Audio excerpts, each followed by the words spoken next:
Bienvenue sur Oser, le podcast de l'engagement pour un monde durable. Je m'appelle Jean-Philippe Descas, citoyen engagé pour l'émergence d'un nouveau modèle de société, respectueux des limites physiques de notre planète, plus juste et plus solidaire.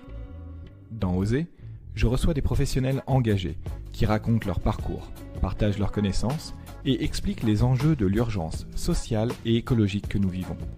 Ils nous donnent des pistes pour nous engager à notre tour, enfermer notre déni au placard et faire notre part dans la construction d'un monde durable.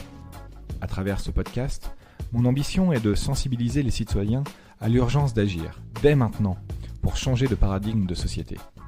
Je souhaite aussi participer à faire rêver les gens à un autre monde, en interrogeant l'univers des possibles, et notamment la racine des normes que l'on considère aller de soi. Je veux questionner les valeurs de notre société et en proposer de nouvelles, qui soient respectueuses de l'humain et du vivant de manière générale. Si vous partagez ce désir avec moi, vous pouvez m'aider en parlant de ce podcast à votre entourage, sur les réseaux sociaux, et en laissant une note et un commentaire sur Apple Podcast. Allez, bonne écoute. Bonjour Amélie Deloffre. Bonjour. Bienvenue sur Oser. Merci.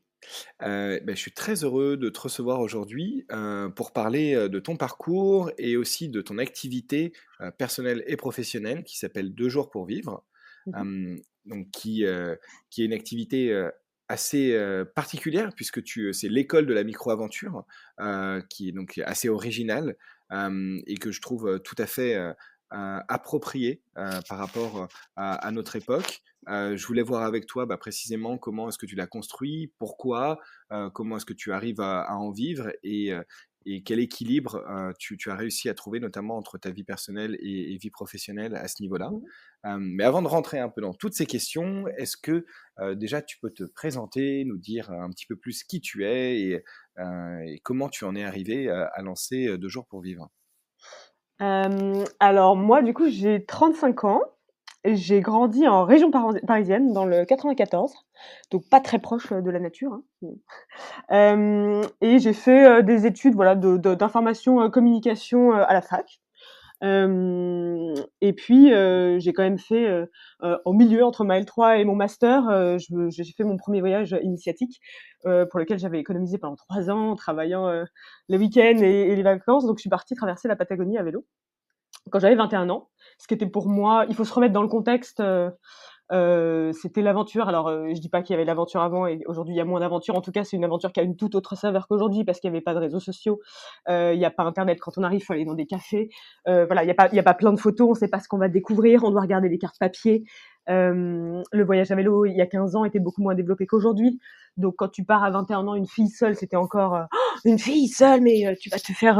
Bon, je crois qu'on a encore ces remarques là aujourd'hui, mais voilà. Et puis en fait, pour moi, c'était vraiment une sortie de zone de confort totale parce que j'étais j'étais extrêmement timide et pas du tout en train d'entreprendre ma vie ou quoi. Donc c'était pour moi voilà un voyage initiatique qui m'a permis de voir que si vraiment on se lance, on peut arriver à peu près à tout, à n'importe quel projet. Je crois que c'était la conclusion sur mon blog de l'époque. Et comment, Ouais. du coup, je t'interromps, pardon. Comment est-ce que tu en es arrivé à te dire, allez, je pars comme ça en Patagonie à vélo. Tu faisais du vélo? C'était déjà une pratique courante que tu avais de faire des sorties vélo, le goût du voyage, au moins en France? Ouais. En fait, c'est quand j'ai eu 18 ans, je me suis fait opérer du genou parce que j'ai des soucis de genou. Après mon bac, je devais faire de la rééducation, donc pas de sport porté. Je faisais pas mal de sport à l'époque. Donc je me suis dit que j'allais faire du vélo. J'aime pas trop le vélo, parce que mon père et mon frère m'en faisaient faire beaucoup et que moi j'avais 4 ans de moins et que pour moi c'était toujours dur et à cette époque-là, j'avais pas le goût de l'effort. Donc pour moi le vélo ça fait mal aux jambes, j'y vois pas trop d'intérêt. Il fallait que je me rééduque, donc j'ai amené quelques amis, je leur ai dit: «Et si on faisait du vélo?» Puis on a fait 10, 20, 30, 40 bornes, mais à la journée comme ça sur nos week-ends. Et puis je me suis prêtée à faire ce que je fais un peu aujourd'hui, 15 ans après, à inventer des week-ends en me disant: «On va faire ce challenge de fou, on va aller là et on va dormir dehors», en région parisienne, donc des routes pas vraiment jolies, tu vois? Dans de la forêt, enfin voilà, quelque chose qui aujourd'hui peut être banal ou quelconque, tu te dis: «Tu vis pas vraiment l'aventure là». Et bah si, avec de l'imagination et un peu comme ça d'auto-storytelling, on a vécu des week-ends incroyables. Je pense que c'était une période incroyable d'inventivité, si tu veux, et de spontanéité parce qu'on n'avait pas de responsabilité. Et puis cette envie d'aller un peu plus loin. Donc finalement, on est parti une semaine, puis deux. Je me souviens qu'au bout d'un an ou deux, je me suis dit, et si on voyageait à vélo? J'ai regardé sur Internet, j'ai vu qu'il y avait des gens quelques-uns qui voyageaient, qui traversaient le monde à vélo, etc. Donc on est parti 2 semaines la côte basque, puis après l'été d'après on a fait Gênes-Rome à vélo. Super, avec des groupes de 8, on avait embarqué des potes et tout, donc c'était super. Et puis moi je me suis lancé le défi avec mes amis de l'époque en leur disant mais après notre bac plus 5, on part faire le tour du monde à vélo. Je crois, alors ça c'est pas fait du tout, je crois que j'y ai cru juste un tout petit peu plus fort que mes amis. Moi c'était, je sais pas comment dire, j'ai eu une marotte, quoi. Je me suis dit je vais le faire. Et du coup, bah, j'ai travaillé, ouais, je te dis, j'ai travaillé le week-end et toutes les vacances pour mettre, je crois que j'ai mis 5 000 € de côté hein, en 3 ans. J'ai pas attendu mon bac plus 5, j'ai attendu mon bac plus 3. Et j'ai vu personne n'allait partir avec moi, donc j'étais sur un forum qui à l'époque était une référence qui s'appelle Voyage Forum, où il y a une petite partie chercher un acolyte, un compagnon de voyage. J'ai rencontré une fille qui était normande, qui avait 10 ans de plus que moi, qui a arrêté son travail en banque et qui était aussi partante pour partir 5 mois en Amérique du Sud, mais qui voulait pas faire de vélo. Donc je suis partie avec mon sac à dos, je me voyais pas être seule. Et puis au bout de 2 mois, j'ai croisé des voyageurs à vélo dans le Salar de Uyuni en Bolivie et je me suis dit ok, je peux le faire. On s'est séparés avec ma compagnonne de l'époque et voilà, j'ai acheté un vélo à Santiago du Chili et j'ai traversé du coup les 3000 km, enfin j'ai descendu les 3000 km jusqu'à Ushuaia.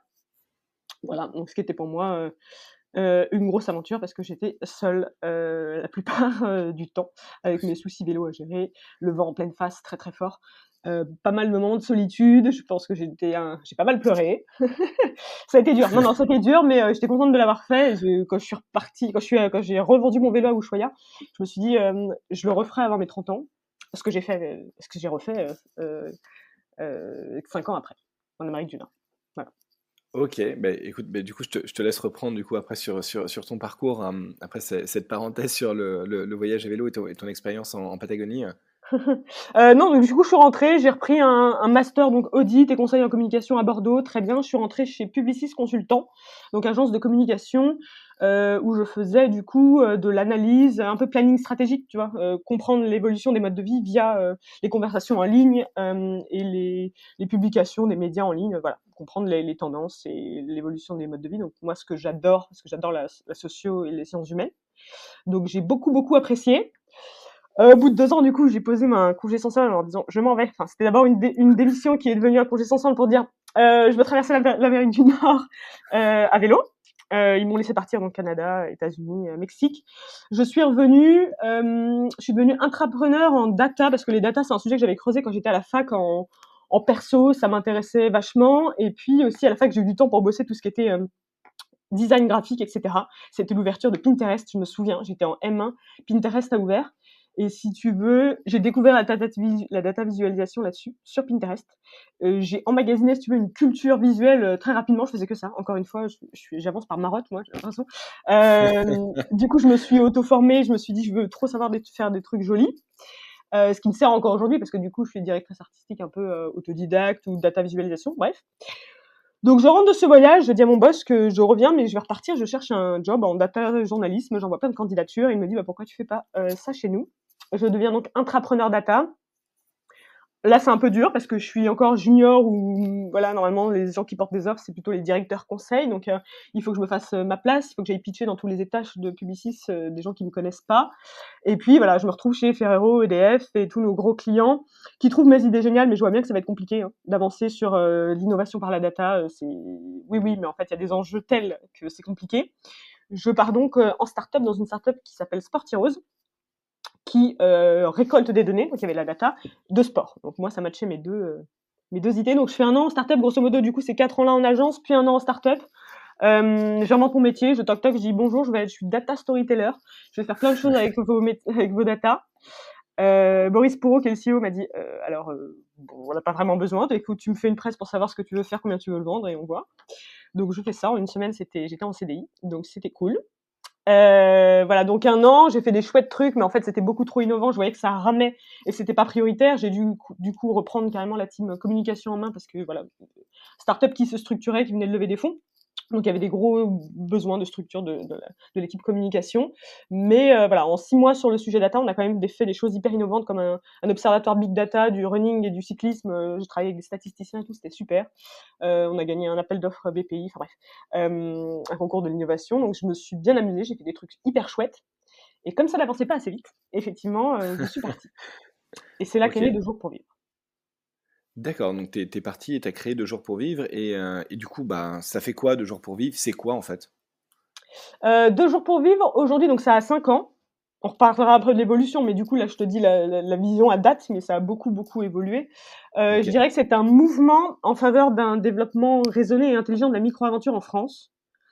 Voilà, donc c'est assez vaste. Il y a du B2C, il y a du B2B aujourd'hui. On essaie d'agir sur différents plans. Donc la micro-aventure, peut-être que je vais reprendre sur peut-être la notion Ouais, de tout à fait, ouais. micro-aventure. La micro-aventure, bah, c'est partir près de chez soi, le temps d'un week-end ou 2-3 jours, reconnecter. Ma mission première était de reconnecter les citadins à la nature. 2 jours pour vivre, un samedi plus un dimanche plus parfois une RTT. On part le vendredi soir, on revient le dimanche, en ayant vécu des choses incroyables, en prenant un train. Donc c'est tout simplement ce que j'ai fait avec moi, mes amis, pendant que j'étais dans mes études. Entre mes grands voyages à vélo, il y avait ce qu'on appelle aujourd'hui de la micro-aventure, qui était inventer mes week-ends. D'abord près de chez moi, je l'ai dit, en banlieue, puis après, quand j'ai commencé à travailler, en prenant des trains. Et là, découvrir Annecy, Grenoble, prendre le train de nuit jusqu'à Nice, jusqu'à Perpignan, découvrir d'autres endroits. Donc c'était cette envie-là, première, moi, c'était ça, de dire qu'on pouvait passer nos week-ends de manière beaucoup plus simple et vivante, parce que c'est quand même l'éloge de la sobriété. Hein. On part, le budget c'est 3 fois rien. Effectivement, on paye le billet de train, on se retrouve avec rien dans la nature et on vit des choses incroyables, tant sur le point de l'émerveillement, je dirais, de la nature, mais sur les rencontres, sur soi, avec plein de petites épreuves, le goût de l'effort, gérer s'il y a un orage, etc., qui fait que pour moi, ça m'apparaît terriblement vivifiant et que ça t'apporte énormément de choses, ça te fait grandir. Moi, l'aventure m'a mis en confiance et m'a permis vraiment d'exister. Si je suis aujourd'hui entrepreneur, c'est parce que je suis partie à l'aventure quand j'étais très jeune et que je me suis un peu mise un peu dans l'inconfort, qui est au fait finalement qui se travaille. Hein. Les gens disent, bah, je pars à l'aventure et c'est un. Aujourd'hui, je trouve qu'il y a beaucoup d'agences d'aventure et de micro-aventures de fait où en fait on achète une expérience et c'est très bien de monter un sommet, je comprends, mais c'est pas comme ça qu'on devient autonome. En fait, moi, j'ai mis 10 ans à pouvoir, en tant que femme, camper n'importe où et à dormir sur mes 2 oreilles. Mais c'est normal, ça s'apprend comme on apprendre une langue ou un outil de musique. D'où ma vision, voilà, assez aujourd'hui sur la micro-aventure, assez autonome, je dirais, faire par soi-même, apprentissage, ça prend du moyen long terme, ce qu'on a un peu oublié, je trouve, dans notre époque aujourd'hui, où on se dit, bah tiens, là, je vais faire tel sommet, et puis je vais en faire 20 dans l'année. Aujourd'hui, mes lecteurs font plus de micro-aventures que moi, je suis là, mais voilà, on me dit, mais tu pars tout le temps et tout. Alors non, vous savez, je pars normalement, je fais aussi autre chose de mes week-ends, donc ça, voilà. Donc 2 jours pour vivre. C'est effectivement, donc je suis partie de cette start-up en me disant qu'est-ce que je ferais comme side project à côté. Je vais être data storyteller en freelance à côté, donc je vais lancer. Tiens, moi j'aime écrire, c'est le premier truc que je voulais faire dans ma vie. Je voulais être écrivain quand j'étais petite, j'adore les mots, très bien. Je vais écrire une newsletter. J'avais senti déjà quand j'étais en start-up, pourtant une start-up que de sportifs, donc avec des cyclistes et des runners. Mais j'étais la seule à faire ce qu'on appelle aujourd'hui du bikepacking, dormir dehors, passer son jour de l'an dans une cabane, aller en rando. C'est vraiment en fait finalement un univers un peu différent du sport, même s'il y a du sport dans l'aventure, mais en tout cas dans les pratiques, j'étais un tout petit peu à côté, je dirais, et j'ai vu que ça commençait à les intéresser. Donc, les gens me disaient mais ça a l'air intéressant ce que tu fais le week-end, et c'était pas si courant que ça. Bon, très bien, donc je me suis dit bah, je vais écrire une newsletter. Je vais raconter, je vais montrer aux gens tout ce qu'on peut faire en partant de Paris le vendredi soir en 2 jours. Il y a 1000 et une choses. Je vais le raconter comme moi j'aime, donc j'écris avec ma joie. Donc j'ai un style qu'on aime ou on n'aime pas, mais en tout cas qui est, je pense, extrêmement distinctif en termes d'écriture. Et puis ça a pris tout de suite. En fait, j'ai pas eu le temps de trop chercher un travail en freelance finalement. J'ai été embarquée, engouffrée dans cette newsletter que j'ai pris plaisir à écrire et qui, grâce au bouche à oreille, a pris 1000-2000 abonnés en 6 mois, assez rapidement. Et Voilà. Alors c'était avec une une newsletter qui était payante du coup, puisque tu disais tu pas eu besoin de trouver un travail en freelance à côté? non, j'avais 1 an de chômage. Oui, je OK, précise. J'avais 1 an de chômage. Voilà, ce qui m'a permis de lancer tranquillement. d'accord. Et pardon, du coup, je t'ai coupé juste pour préciser. Mais et donc après cette newsletter, ça a évolué, du coup, Bah, j'imagine.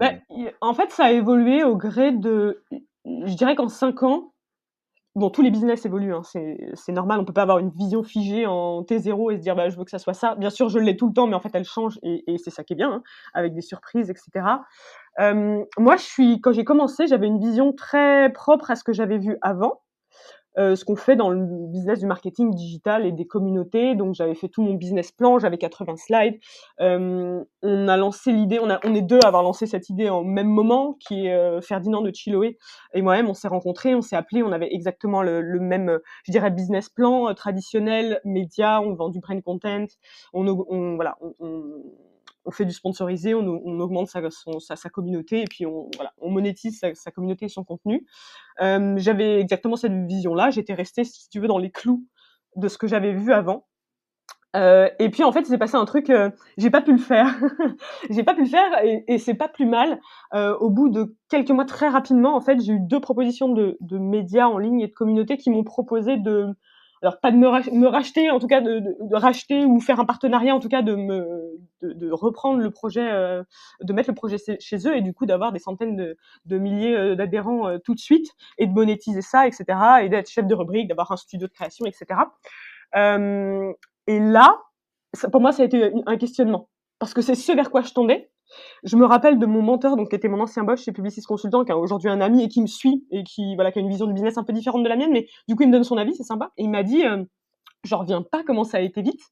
Dis oui, qu'est-ce que tu veux de plus? Et je retourne vers mes amis consultants, ils me disent bah oui, qu'est-ce que tu veux de plus, Amélie? Tu vas avoir un CDI, tu auras une grosse équipe, tu vas avoir des milliers d'abonnés. Et moi je pleure. À ce moment-là, je pleure, je leur dis et je suis incapable de leur dire mais vous comprenez pas, je vais perdre 2 jours pour vivre.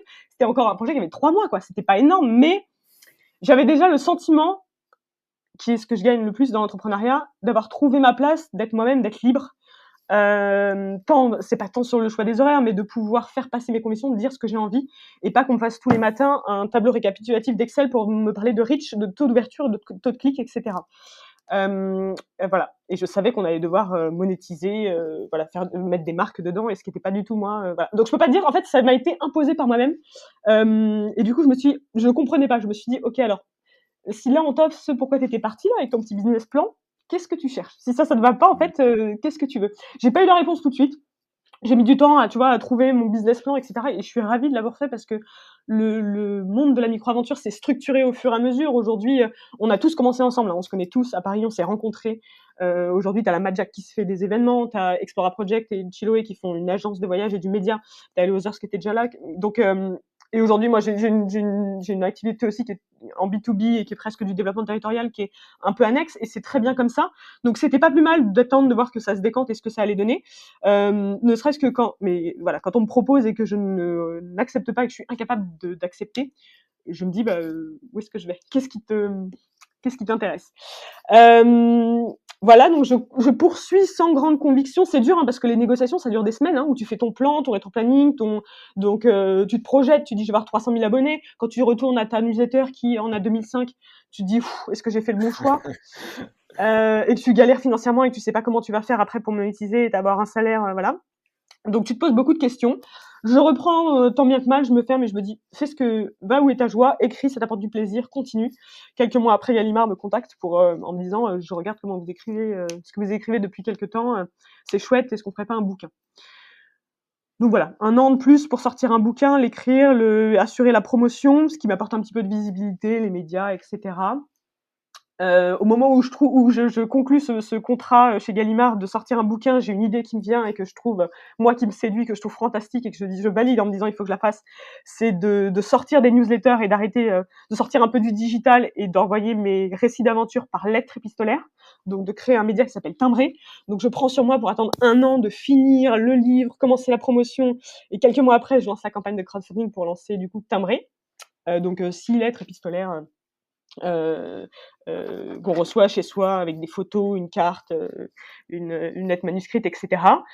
Voilà, j'enchaîne les projets et j'ai à peine lancé Timbré que j'imagine déjà qu'il faut faire une école. Le marché ayant pas mal bougé, la micro-aventure prend un petit peu d'essor. Il y a le confinement. On en parle beaucoup dans les médias. Je vois que ça va être un petit peu qu'on va utiliser un petit peu le concept à tort et qu'on va arriver à en faire un concept touristique qui va amener les mêmes écueils que le reste du tourisme, à savoir le tourisme de masse, qu'on ne peut pas se permettre sur la micro-aventure, parce que la micro-aventure, c'est dans la nature. Et du coup, voilà, il y a un enjeu, et moi, je vois ça de loin et je me dis, warning, est-ce que je participe à déflorer et désacraliser quelque chose qui m'est extrêmement cher? Et je sais bien que oui, mais j'œuvre en tout cas un petit peu et je porte la voix pour émettre des choses que peut-être qu'on entend peu et moins quand on a un business plan effectivement qui roule et qu'on doit travailler avec des clients qu'on peut pas trop se permettre de dire. En tout cas, j'ai bien fait de rester indépendante pour ça. Et c'est ça aussi ma liberté que je chéris, c'est de pouvoir dire ce que je veux quand je veux et d'être moi-même. Voilà. Donc confinement arrive. Tu peux me couper si tu veux. Ouais, juste Peut-être un peu fleuve. non, c'est très bien, c'est juste une mini question qui me vient et j'ai peur de la perdre après. Mhm. Par rapport à ce que tu dis sur la micro-aventure, ta vision de ce que la micro-aventure, en fait, je me rends compte qu'on n'a pas forcément évoqué aussi le côté un peu, alors j'ai idéologique qui me vient en tête, mais c'est pas forcément le bon terme, mais plutôt toi, ce qui te meut, en fait, qu'est-ce qui fait que ouais, c'est la micro-aventure que tu as envie de porter finalement au centre de la société aujourd'hui. Pourquoi la micro-aventure, tu penses que c'est quelque chose d'utile, d'intéressant et que tu trouves que les gens devraient s'y mettre en fait? Est-ce que c'est pour des raisons sociales, écologiques? Tu disais que c'est toi tu as envie de préserver aussi le vivant, la nature. Qu'est-ce qui en fait te meut par rapport à tout ça? Ouais. Alors ça, là aussi, ça a changé. Le tout départ, hein, c'est vraiment, pour moi, apporter aux gens une clé de bien-être. Les faire grandir. Il y a aussi cette dimension de rapprocher des choses simples, parce que quand on est dehors, c'est simple. Moi, je pars avec des amis que j'ai pas rencontrés pendant mes études. C'est ça et là des gens, et je vois que quand on est dehors, on est heureux. Je suis beaucoup partie avec ma communauté parce que j'avais créé un groupe Facebook qui s'appelle l'incubateur de week-end où je disais bah voilà qui veut partir là, je fais une rando etc. Donc je partais avec 5-6 personnes que je connaissais pas. Ça m'a fait du coup mon réseau et je connais du coup ça a fédéré je dirais voilà des proches de 2 jours pour vivre. Et je remarquais en fait que les gens étaient hyper bien, étaient hyper heureux. Il y en a qui avaient fait les scouts, il y en a qui débutaient, etc. Et j'ai cherché à trouver le point commun, quoi. Alors c'est une grande phrase de dire que la micro-aventure rend heureux, hein. Mais pour moi, la micro-aventure, ça prend le contre-pied de tout ce qui marche pas dans notre société. On cherche le bonheur dans le travail, la carrière, l'argent. Bizarrement, c'est que moi d'autres autour de moi, c'est quand on est au bord d'une rivière, à se laver dans l'eau froide, à dormir avec 3 fois rien. Moi, ça m'intrigue, tu vois. Ou dans notre société où on a tout, en fait, quand on a moins, on se sent plus près de la vie. Donc moi, il y a cet aspect entre guillemets, hein, développement personnel, grandir soi-même, s'ouvrir au monde, voilà, prendre confiance en soi, relever des défis, etc., se mettre en action. Et puis aussi, effectivement, un message de sobriété. Donc ça, c'est la première des choses. Et puis il y a aujourd'hui ce qui est plus prégnant, c'est la transition écologique. Donc on a développé un volet B2B dernièrement, et du coup là on travaille avec les destinations pour vraiment enclencher la transition écologique du tourisme via le concept de micro-aventure qui est un concept attractif, pour éviter de dire aux gens faut pas prendre l'avion, essayer de faire autrement. En fait, tu leur dis juste regardez comment la micro-aventure, c'est trop cool. Tu prends un train, c'est décarboné, c'est hors saison, etc. Derrière, il y a des enjeux, effectivement, de lisser les retombées sur le territoire, de faire travailler les gens hors saison aussi, avec des guides qui ont parfois du mal un peu à vivre de leur activité. Voilà, moins de voitures, etc. Donc, et j'adore ce pont, parce que c'est vrai que j'ai commencé en partant de moi, en partant des gens que je côtoyais, pour finalement arriver sur une dimension économique, stratégique, politique, très intéressante. Et je trouve, pour moi, c'est le meilleur accomplissement si on arrivait à faire que les territoires s'emparent de la micro-aventure, pas tant sur un volet communicationnel, parce que ça, c'est déjà fait. Moi, je m'en fiche qu'on fasse un axe de communication pour parler de micro-aventure. Plutôt, ça m'hérisse les poils. Mais pour en faire un levier de changement, moi, je trouve que tu vois, j'aurais tout gagné, quoi. Mais du coup, il y a plusieurs choses à travailler. Effectivement, il y a l'imaginaire et faire changer les usages B2C du grand public. Et puis, il y a aussi accompagner les professionnels, parce que changer les usages, en fait, c'est quelque chose qui met du temps. Moi, j'essaye de promouvoir le hors-saison, sauf que quand tu arrives et que on est parti en Camargue cet hiver, il y a pas de logement, il y a rien, il y a pas, tu peux pas louer de vélo, etc. Du coup, les gens vont pas le faire. Et en même temps, tu as des professionnels qui veulent pas investir et ouvrir le hors-saison parce qu'ils ont pas assez de demande.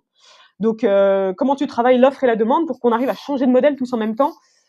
Voilà, ça demande des investissements et de l'effort et de l'huile de coude en amont, mais je trouve ça passionnant. Voilà, donc voilà.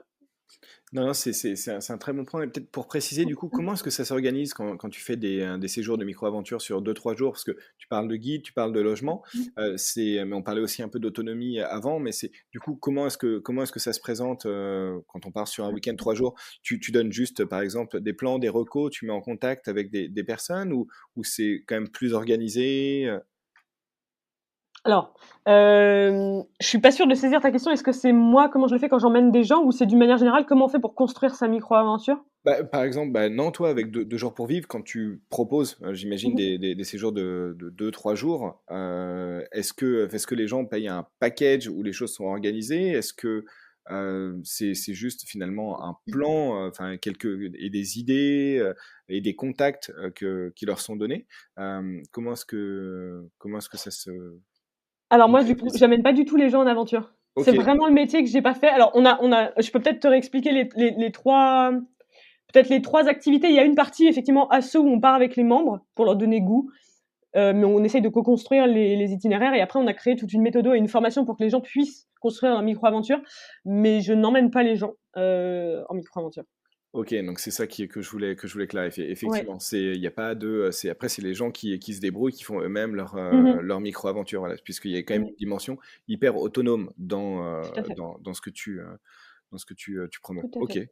Euh, et alors si je reviens du coup sur le parcours, tu en étais au moment du confinement, puisque là à l'époque tu habitais toujours à Paris, si je Tout ne à me fait. trompe. Du coup je dis toujours, donc on comprend que tu Mmh. n'habites plus à Paris. Ouais. Et donc là c'était le moment du confinement et voilà, comment est-ce que les choses se sont développées à ce moment-là? Le confinement, c'est effectivement, alors, un arrêt économique, hein, pour beaucoup, d'entre nous, sur la micro-aventure, hein, qui repartira après, mais en tout cas, c'est l'essor du local, c'est l'essor de la micro-aventure, beaucoup de beaucoup de journaux, beaucoup de guides, et ça continue, hein. Donc on est sur un effet, ça a été un produit de rebond, si tu veux, la micro-aventure. Ok, Aujourd'hui, quand je fais des conférences, je montre ce qu'il ne faut pas faire, c'est-à-dire que je comprends, hein, les acteurs du tourisme, notamment les institutionnels, ne sachant pas comment rebondir, et voilà, ont tout parlé de micro-aventure sans comprendre vraiment ni le concept, ni les valeurs derrière, ni en quoi c'était important pour l'avenir et pour reconstruire une autre forme de tourisme sur le territoire. Du coup, voilà, effectivement, je vois qu'il y a il y a un petit warning là. On est en train de dépasser peut-être les limites, ou en tout cas, moi, je pressens qu'on peut arriver à terme à mettre tout le monde à la micro-aventure et à être trop nombreux dans les espaces naturels, notamment mm, quand tu envoies des gens qui n'ont pas les codes, parce que c'est quand même une culture. Soit tu pars avec un guide, mais sinon c'est une culture et c'est des réflexes, quoi. Que si tu n'as pas vu et que tu n'as pas fait, tu ne sais pas pourquoi tu peux pas mettre ton enceinte avec du bruit hyper forte. Tu vois, tu ne sais pas que ça dérange le tétralire qui pourra pas pondre et qui pourra pas se reproduire. Tu ne sais pas. oui, oui, oui, effectivement, oui, oui. Donc C'est oui, c'est le moment où du coup j'écris dans le confinement, j'écris une petite tribune pour dire pourquoi la tendance de la micro-aventure est une fausse bonne nouvelle. Ce qui m'a valu après de faire des conférences sur ce sujet, un TEDx il y a 6 mois, où effectivement je sors un petit peu de mon rôle. Les gens m'attendaient sur quelque chose, j'en ai beaucoup discuté, et avec mon mentor qui voulait que je fasse un truc hyper inspirationnel, et en me disant mais oui, tu peux embarquer les gens. Et moi j'avais plus trop envie de ça. Enfin, ça fait 4 ans que je fais ça. Je pense que j'ai un autre message à adresser, même si je sais qu'il est moins. J'aurais fait une vidéo où je pars à l'aventure, j'aurais fait 20 000 vues. Là j'en fais 5 000 avec un TEDx sur les enjeux du tourisme de demain. Mais ça me va. Mais voilà, il y a un enjeu, c'est aujourd'hui la micro-aventure, c'est grosso modo, hein, sur les réseaux sociaux, c'est des belles photos retouchées, incroyables, qui donnent aux gens envie de partir, sans grande réflexion. Euh, Ça manque un petit peu de fond pour moi, et en même temps, je sais que c'est un peu, j'ai pas non plus envie de culpabiliser les gens ou d'être en donneuse de leçons, donc il faut encore trouver le moyen de l'adresser, tu vois, au grand public sans casser le délire entre guillemets. Donc ça c'est un petit enjeu. ouais, le côté accepter la difficulté et que non, bah, ce sera pas forcément un week-end où tout se passera nickel et le rosé coulera à flot et où il y aura Mm, mm, que des bons moments. Euh, mm. Ouais. Je dis ça, hein, pour avoir fait pas mal de voyages à vélo aussi, et oui, effectivement, c'est pour ça que ça me parle beaucoup. Alors, je sais pas si c'est de la micro-aventure, mais c'est plus du voyage à vélo. Et où effectivement, bon après, c'est des bons souvenirs, mais les galères sur le moment, on les vit bel et bien, quoi. Mais c'est ça dont on se souvient. Complètement. Hem, Aujourd'hui, du coup, puisqu'on a vu les différentes évolutions, ce que tu as lancé, Timbré, les voyages avec la communauté, co-créer, et cetera. Aujourd'hui, en fait, ça prend quelle forme de jour pour vivre? C'est quoi les activités que tu as aujourd'hui? Comment est-ce que tu en vis? Alors, on a 3 piliers d'activité. On a une partie du coup qui est média, qu'on a relancée là, donc newsletter gratuite avec, des portraits d'acteurs, je dirais, de l'aventure, locale, donc ceux qui créent des lieux, du matériel et cetera, pour qu'on puisse, partir à l'aventure. Donc ça, c'est plutôt des portraits et puis il y a toujours nos récits de voyage, d'aventure. Et puis une partie aussi, plus, articles de fond pour réfléchir. Voilà. Donc ça, OK. c'est la partie, média, je dirais. On a une activité de studio de création de contenu, alors qui a un tout petit apport dans notre business plan pour l'instant. Mais moi, ça me branche bien, de faire ça. Concrètement, c'est travailler avec, par exemple, on a travaillé avec, des régions pour produire, des topos sur comment construire sa micro-aventure, donc du contenu pédagogique. Raconter des micro-aventures dans d'autres supports, presse, médias et cetera. Donc voilà, produire du contenu pour d'autres, si possible à visée, informationnelle et pédagogique, c'est quand même notre angle. Donc ça, c'est la partie média qui s'autofinance grosso modo sur, tu sais, toute la partie de création de contenu newsletter. Ça s'autofinance et puis il y a un petit bout, studio de création. Et alors, pardon, comment tu dis ça s'autofinance? Puisque la newsletter, elle est gratuite, non, c'est ça? Ou Ouais, elle sponsorisé s'autofinance par... elle s'autofinance avec la partie conseil, qui est le 3e pilier. D'accord, pardon, OK. OK, donc Ouais. OK, ça c'est gratuit, mais c'est, le Mmh, 3e mmh pilier, mh. OK. Ouais. La deuxième la 2e, activité du coup, c'est la partie associative qui est sensibilisation, éducation à la micro-aventure. Donc c'est l'école de la micro-aventure qu'on a lancée qu'on a ouvert officiellement il y a 1 an. Donc là, pareil, ça c'était un test qu'on va, d'ailleurs, je pense, on va un peu modifier la forme et le fonctionnement pour plein de raisons. Donc sur cette année, on était à 50 de mécénat. 25% le prix des adhésions, des adhérents. On a 100 adhérents qu'on payait grosso modo 100 €. Et on a 25% donc de recettes, parce qu'on fait des conférences en fait dans les entreprises et auprès des associations sur les enjeux du tourisme de demain et sur la micro-aventure. Comment partir, etc. Réponse au tourisme de masse. Voilà. Donc c'est des conférences, soit il y a une demi-heure, très rapide, 1 heure, et puis il y a des ateliers d'une demi-journée ou une journée. On peut faire sur des séminaires ou voilà. Et ça, c'est principalement B2B? Ça, c'est B2B. OK, d'accord. Donc c'est quand Mmh. l'école de la micro-aventure, c'est pour les organisations, les territoires et éduquer en fait à la micro-aventure en fait, et enfin, enfin, j'allais dire, plus fondamentalement, aux enjeux du tourisme. Oui, et tu as la partie B2C avec nos adhérents, D'accord, et pour qui est lesquels gratuite? finalement on a créé non, c'est 100 € l'adhésion annuelle. D'accord, pardon, OK. Et on a eu, ouais, voilà, 100 adhérents sur cette première année. Voilà, pour qui on a construit en fait toute la panoplie de formations, pour qui on crée des webinaires. On a un groupe OK, Facebook et on organise effectivement une sortie, peut-être dont tu parlais, trimestrielle, donc on co-construit généralement. Bien OK. qui veut, on part à 10-12. Et puis là, on est en train de faire un camp de base et construire un camp de base du coup près d'Avignon sur l'île de la Barthelasse pour juin, où on sera 25-30, avec 4 jours 2 jours pour explorer les alentours et puis 2 jours pour monter en compétences, faire des ateliers, apprendre des trucs sur la faune et flore locale. OK, génial. Donc voilà, et du coup cette partie-là B2C, là effectivement on a eu plein d'apprentissages, notamment, sur le fait, alors du coup il y a très peu, il y a pas vraiment de marché, hein, pour l'apprentissage de la micro-aventure. Pour acheter sa micro-aventure avec une agence de voyage, ça marche. Tout ce qui est volet pédagogique, il y a pas longtemps j'ai fait un tour sur les comptes Instagram de mes amis de la micro-aventure, voir un peu, tout ce qui est, le post, comment apprendre à faire ceci, tu as 30 likes sur des abonnés, sur 30 000 abonnés, hein. Mmh, Et une belle photo, on fait 400 quoi. ouais. Voilà, donc c'est quand même, il y a pas beaucoup d'appétence pour le sujet, hein, des gens qui veulent apprendre à être autonomes, Voilà, donc c'est pas grave, on est un petit groupe. On est une petite équipe et du coup, moi, ça m'a pris vachement de temps quand même de monter l'association, même si on a Marie qui nous a rejoint en stage et qui gère l'école. C'est quand même quelque chose qu'il faut faire tourner. Et où moi, je me suis pas sentie hyper à ma place parce que c'est très chronophage et aujourd'hui, je gère un CA, j'ai les mécènes, j'ai les adhérents de l'école, j'ai les lecteurs, j'ai les abonnés à timbrer, j'ai les tu vois, les prospects, les clients, enfin j'ai quand même les journalistes, j'ai quand même beaucoup aujourd'hui de contacts. Plus gérer une asso avec 100 membres et leur dire les animer, etc., leur faire des propositions. Je me suis retrouvée depuis un an beaucoup derrière mon ordinateur à faire des mails, et à organiser ce qui n'est pas ma fonction première. Donc même si à Marie, voilà, en fait on va l'AG le mois prochain, donc je peux pas te dire encore ce sur quoi on va atterrir, mais on va on va quand même garder ce socle de formation. On a créé des contenus, etc. Peut-être qu'on gardera forcément la partie B2B et qui est finalement d'aller en entreprise et de parler à 100 personnes d'un coup, plutôt que nous engager 100 personnes, 200 personnes, 300 personnes sur une année et du coup s'en occuper au jour le jour. Voilà, moi, je m'interroge beaucoup sur ma place là-dedans. Je me dis, c'est bien il y a plein de gens qui travaillent dans le social, tu vois, et qui donnent de leur temps pour former. Et il faut ça, hein, pour former 15 personnes, 10 personnes, et c'est hyper important.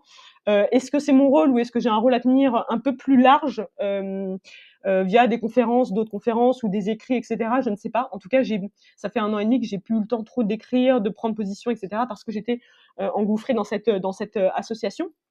Donc on va voir comment on peut le faire avec d'autres bénévoles, comment on peut continuer à la faire vivre. Moi, en m'en désengageant un tout petit peu sur la partie pilotage du fonctionnement.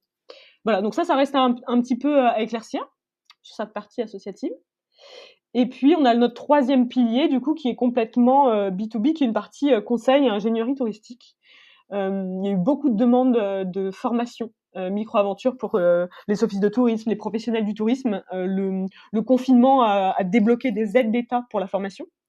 Donc voilà, comme je suis bien référencée sur le sujet micro-aventure, il n'y a pas non plus 20 000 personnes qui en parlent. Ça m'a permis de bosser avec des institutionnels, de prendre un peu le pouls, je dirais, de leurs attentes et je dirais que l'acculturation est quand même un peu compliquée. Alors que moi, ça me semblait juste de la rando et du vélo. En fait, je vois qu'en fait, il y a un état d'esprit, il y a des valeurs, une manière de consommer derrière qui est différente et qui est pas si innée et facile à comprendre que ça. Ce que je pensais au final, en me disant, bon, tout le monde va comprendre. Pas tellement. Et puis voilà, j'habite à côté d'Avignon et on a, je dirais, notre mission la plus développée, la plus intéressante aujourd'hui, parce que c'est sur du temps long, c'est avec Avignon, donc dans un contexte de transition écologique du tourisme. Comment on arrive, voilà, la Provence, c'est quand même pas le territoire qui est le plus, je dirais, engagé là-dedans. On est quand même sur un tourisme qui est très SUV, piscine, villa, grosso modo. Comment tu changes ça? Comment tu changes le visage de touristique de la Provence? C'est un très très gros enjeu. Ça fait travailler avec des élus, ça fait travailler avec des professionnels du tourisme. On les accompagne autant sur les personnes qui louent des vélos ou qui veulent ouvrir un lieu vélo, enfin du coup design de service, que sur atelier design fiction pour brosser une vision en 2050. Qu'animer des réunions pour engager les élus, leur montrer pourquoi il faut agir comme ça, etc. C'est hyper intéressant, dépasser les offices de tourisme marchent par territoire, donc elles promeuvent que les acteurs de leur territoire, elles en dépassent pas. C'est un périmètre qui est extrêmement clos, qui fonctionne pas avec la micro-aventure où tu es en itinérance. Donc il y a tout ça à faire passer, à se dire non, en fait, il faut coopérer, il faut aller chercher les autres offices, il faut qu'on réfléchisse tous ensemble sur des logiques territoriales de coopération. Donc ça, c'est encore un autre volet qu'on essaye, et c'est très sympa. Ça me rajoute la brique quand même un peu consultante qui me manquait avant, de faire un peu des strates, des recommandations, etc. Donc voilà, il y a une partie créa, une partie recommandation. Donc celle-ci, elle est, pour répondre à ta première question de comment on se finance, elle est rémunérée, en tant que consultant, c'est du conseil. Et aujourd'hui, on a une équipe, du coup, moi je suis à plein temps, on a Marie en stage et on a Raphaël, qui est mon compagnon, qui est maintenant en freelance. Comme ça, on est beaucoup plus flexible sur la structure, c'est-à-dire que il travaille que s'il y a du travail, on se met pas la pression pour se dire tous les mois il faut rentrer tant d'argent, sinon on coule la boîte. Ça veut bien à tout le monde. C'était aussi dans mes demandes d'alléger en fait. Je me vois pas avoir une structure où je me dis tous les mois il faut qu'on vende toujours la même chose. Ça vient de moi, c'est vraiment mon profil qui est que moi j'adore concevoir des choses. Tu vois, j'ai toujours 1000 projets en suspens. Si tu me dis qu'on a à faire tourner toujours la même chose, il faut au moins que j'ai 75% de mon temps libre pour créer des choses. Et en Ouais. plus, je travaille en indépendante sur d'autres sujets. Donc, tu vois, c'est un peu dense, quoi. J'allais dire, tu as le temps de dormir parfois ou c'est Oui, oui, oui. avec toutes ces avec toutes ces activités, ouais. Parce que c'est vrai que ça fait énormément de choses. Enfin, Ouais. c'est fou. Enfin, c'est fou, c'est dans le bon Bah, sens, hein, ouais. c'est Bah, oui, non, pas trop dans le bon sens, parce que tu t'imagines bien que la surchauffe du cerveau est une activité que je pratique régulièrement. Beaucoup moins depuis, on l'a dit, mais enfin, on l'a sous-entendu, effectivement, j'ai quitté Paris pendant le confinement pour me mettre à la campagne dans une maison de famille, donc c'est du provisoire, mais effectivement là aussi c'est une autre expérience. Et je pense que c'est important dans l'entrepreneuriat, il y a effectivement l'activité que tu fais et comment tu la vis. Effectivement, être à la campagne avec beaucoup moins de sollicitations, être dans un jardin et avoir un compagnon qui est l'opposé de moi, qui me pose, je ne travaille quasiment plus le soir, ce qui est quand même, voilà, pour moi pas pas courant depuis 10 ans que je travaille. J'arrive à faire mes activités, j'ai toujours l'impression que ça va passer vite, je suis toujours frustrée parce que je peux mettre en place que 20% de mes activités, que je fais tout, j'aime faire en fait. Je pourrais monter une boîte et avoir embaucher des gens et des juniors pour qu'ils le fassent. J'ai un niveau d'exigence quand même assez élevé. Je crois que c'est pas mon modèle et ça me va. J'ai voulu monter une boîte, tu vois, là je me disais pourquoi tu as monté une asso, etc. Parce que je crois que j'avais besoin de me dire, ah, je suis entrepreneur, du coup, j'ai une boîte, c'est structuré, j'ai un statut, j'ai des gens en dessous. Et finalement, ça c'est l'ego qui parle. Je me suis dit: «Mais en fait, si je devais schématiser», parce que je serais peut-être plus une artiste qu'une entrepreneur, je sais, donc entrepreneur dans le sens où on le montre aujourd'hui, je dirais, dans les médias, à savoir, avoir une boîte, lever des sous et puis revendre sa boîte en 5 ans et être successful et en fait passer son temps à gérer, hein, grosso modo, hein. Quand tu fais ça, tu lèves des fonds, tu gères, tu gères, tu gères. Ça m'intéresse pas du tout. Je peux le faire et je le fais bien, mais ça ne m'apporte aucune joie et c'est ce que j'ai appris. Je me dis: «C'est bien de gérer plein de projets, d'avoir de la vision. Quel est le travail que tu fais derrière? Est-ce que ça t'apporte de la joie?» Voilà, donc c'est beaucoup de réflexion, tu vois, cette évolution, entrepreneuriale, elle est aussi, empreinte de mes réflexions, personnelles à moi. Donc tu vois, j'ai toujours dans mes cartons, depuis 1 an ou 2, hein, au fil des rencontres et des discussions, j'ai toujours, faire un docu télé, qui revient, tous les 4 mois. Ouvrir un lieu, concevoir des lieux avec, des foncières solidaires, tu sais, qui rachètent des lieux qui sont Ouais. inutilisés et qui pourraient incarner cette transition écologique du tourisme, voilà, avec plein de concepts, j'ai plein d'idées. Réécrire un livre, un peu différent. J'aimerais bien être chargée de développement territorial parce que je trouve ça intéressant, même si l'institutionnel, c'est quand même beaucoup plus lourd.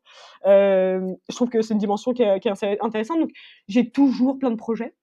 Je suis toujours un petit peu frustrée et en plus, surtout, j'ai aussi du travail à côté en indépendante parce que, bah, je sais pas, j'aime pas être monosujet. Ça fait 5 ans que je parle de tourisme et de micro-aventure. J'ai besoin, je dirais, et j'aime profondément travailler, hein. Ce qu'on appelle travailler pour moi, c'est que des projets, hein. J'adore analyser, j'adore faire des études, j'adore, travailler des datas dans un Excel, j'adore, concevoir une identité visuelle, j'adore enfin je voilà. Et c'est quoi un petit peu ces projets que tu fais en freelance du coup, à côté? C'est sur mes anciens métiers, je dirais. Donc, bah, je suis un petit peu spécialiste du data storytelling que j'ai enseigné pendant 6 ans à la Sorbonne, au CELSA. Donc c'est raconter les données, mais du coup, je suis analyste, designer de data et storyteller qui est la partie communication. Donc OK. ça me permet d'avoir tout et de pouvoir gérer un projet de A à Z. Donc ça, c'est super, tu vois? J'adore qu'on me donne le brief. Généralement, je le mouline un peu, je dis: on pourrait plutôt faire ça» et puis je suis free, quoi. Sur la méthodo, tu me dis qu'il faut partir par là, je te dis: «Attends, on va faire beaucoup plus large».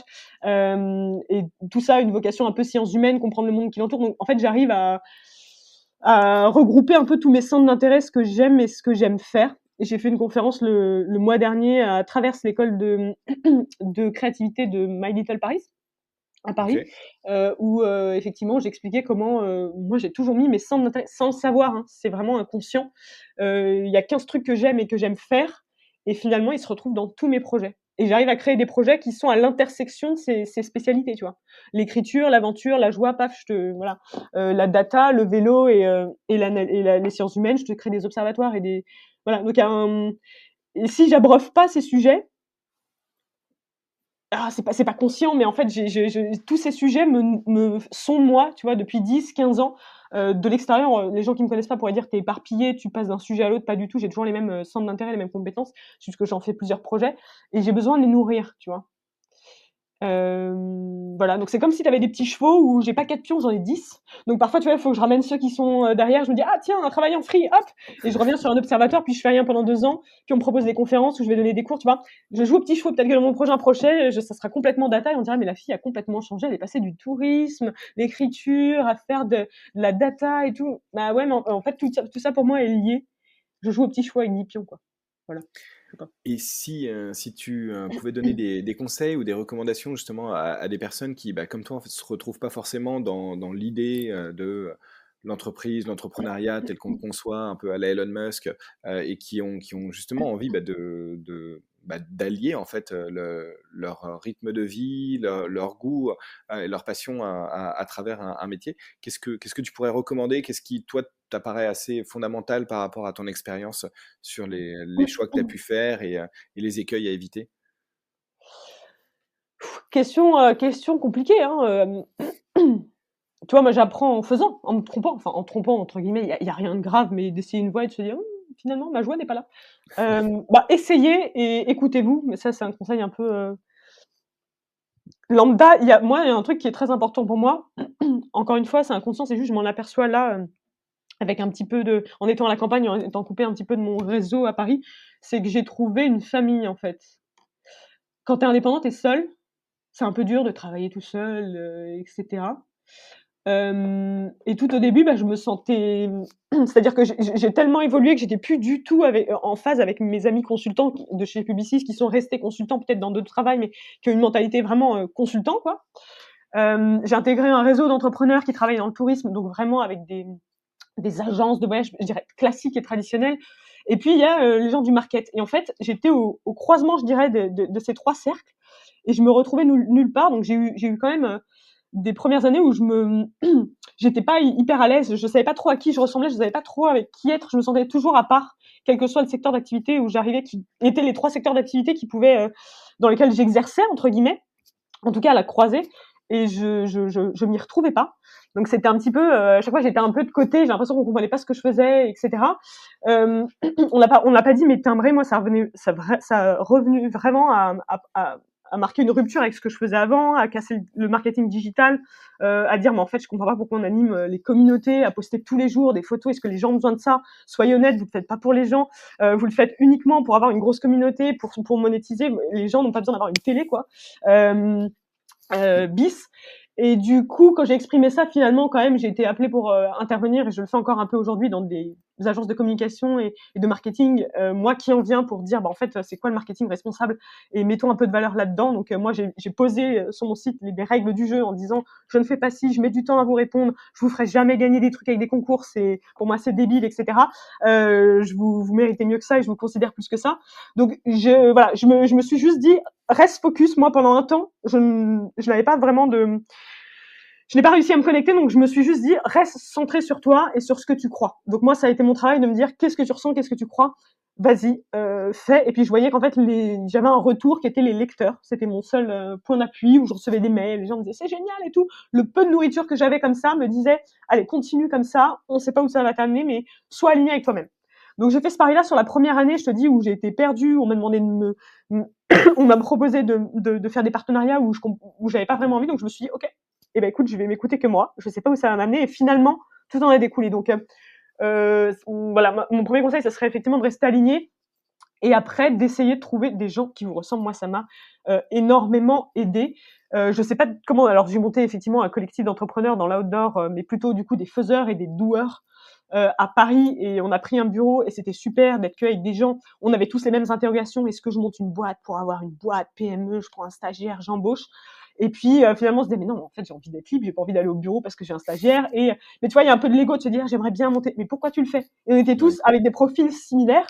Et puis il y a tout ce qui est changemaker, qui se reconnaissent un peu sur LinkedIn. Je sais pas comment dire comment ces gens-là sont arrivés un peu dans mon réseau, parce qu'ils étaient inscrits à 2 jours pour vivre, parce que il y a une sorte de reconnaissance où tu vas prendre des verres avec des gens.